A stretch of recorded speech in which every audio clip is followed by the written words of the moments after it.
Tinulang manok. Ulam namin for today guys, tinulang manok. Meron kaming tanglad.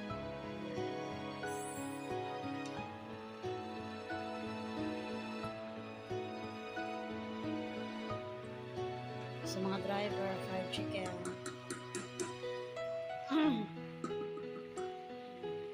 Hi guys, ilagay na natin ang ating malunggay sa ating tinola.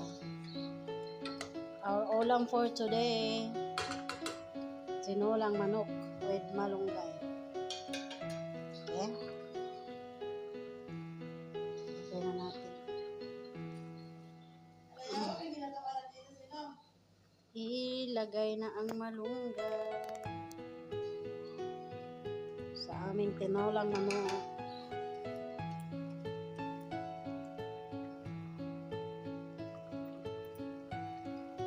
Alam nyo ba guys, napaka-fresh ng aming malunggay. Takpan na natin. Takpan na natin mga 2 minutes para maluto ang malunggay. Yeah.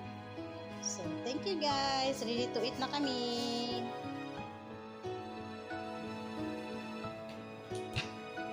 Oo nga. Dami pa yung sapsap. Di ba, Be?